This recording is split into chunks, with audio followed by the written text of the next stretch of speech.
What's up, everybody, and welcome to Reviews for My Kids, the show where I recap, review, and reminisce on all of the things I've grown to love over the years to not only share with my kids, but with you as well.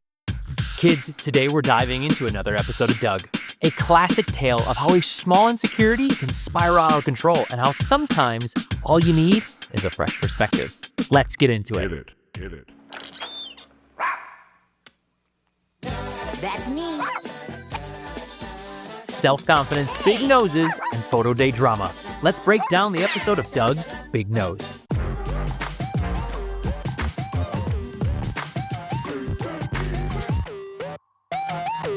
Dear Journal, hi, it's me, Doug. You know, I never thought getting my picture taken was a big deal until I had to get it taken for photo swap day. It all started when... The scene fast forwards to the classroom where Mr. Bowen announces through the intercom that everyone will be taking their school picture at photo swap day. As the bell rings, the students leave the classroom and Skeeter explains to Doug that everyone gets their photo traded with someone else.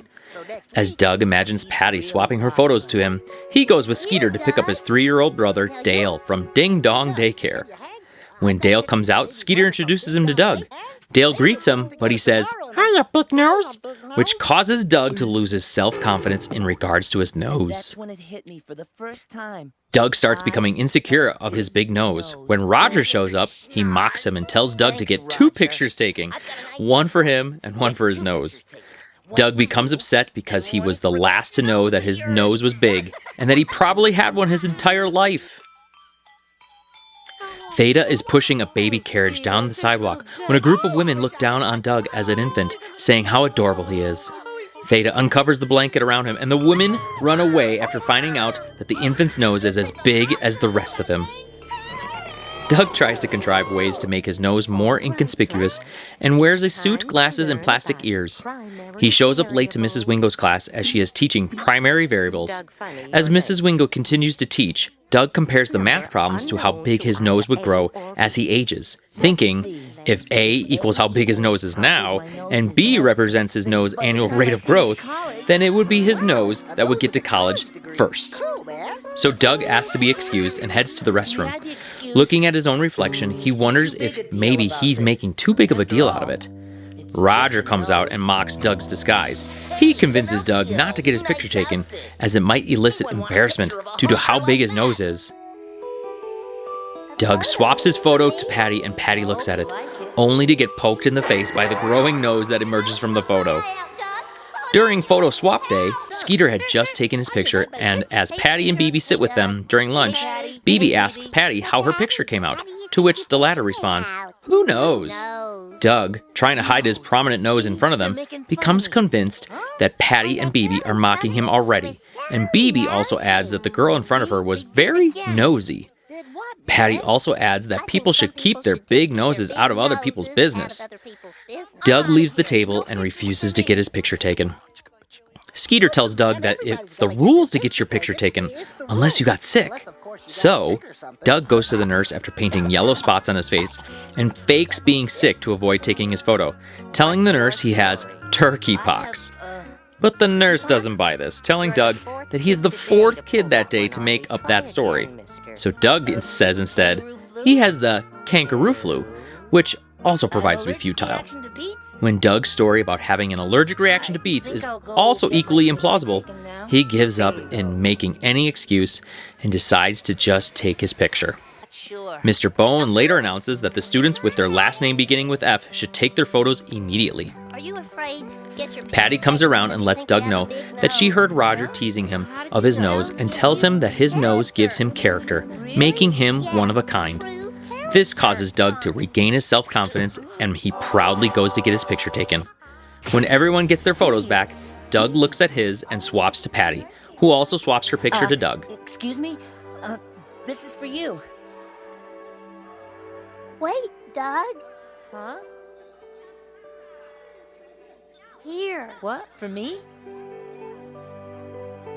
To Doug from Patty.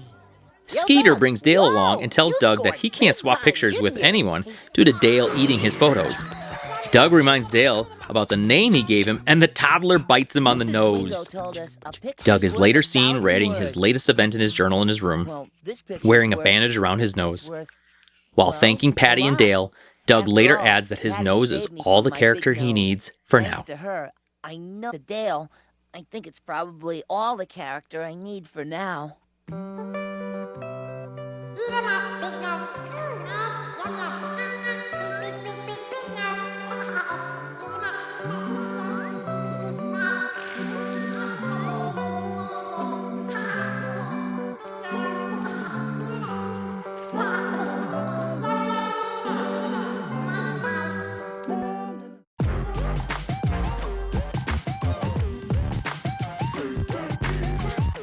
This episode really taps into the general feel of a soon-to-be teenager, and this certainly won't be the last episode that taps into body insecurities in this series.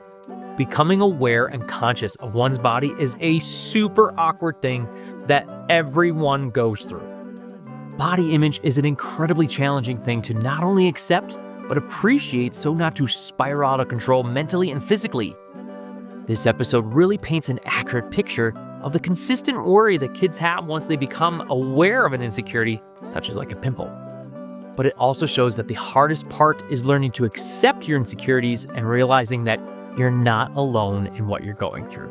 Imagination spirals out of control galore in this episode, with Doug imagining various scenarios that just are not real or true.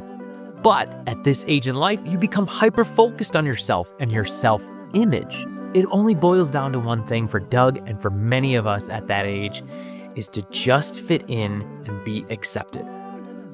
Overall, I give this episode 3 school photos and a can of Sun-In hair dye. It's a great look into the issues that every kid goes through at some point in life.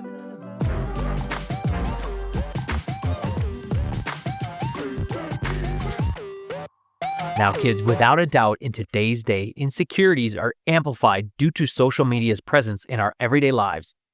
But today, kids are also prioritizing mental health a whole lot more than we were back in the 90s. Realistically, Doug utilizing a journal was likely his outlet for getting out all of the wide variety of thoughts and imaginations that get jumbled up in there and can provide confusion and anxiety. Journaling can be such a great outlet to clear your mind and to get your thoughts in order, so to navigate this world a little more clearly. For me, growing up, I utilized a journal here and there, but oddly enough, I never stuck with it for too terribly long. Likely because I would just forget an entry here or there, but over time, I gravitated towards mindfulness and meditation to help me calm my brain down when it tends to spiral out of control. We, as your parents, even began teaching you kids how to practice proper breathing techniques at a very early age when you'd be having a tantrum and didn't know how to calm your thoughts or your actions. Without a doubt, you kids will go through various insecurities in your lifetime, and my hope is that you will feel comfortable enough to come to myself or your mom for any help that you may need. Thanks for tuning into this episode of Reviews for My Kids, the show where I recap, review, and reminisce on all of the things I've grown to love over the years to not only share with my kids, but with you as well. Tune in next time. Bye.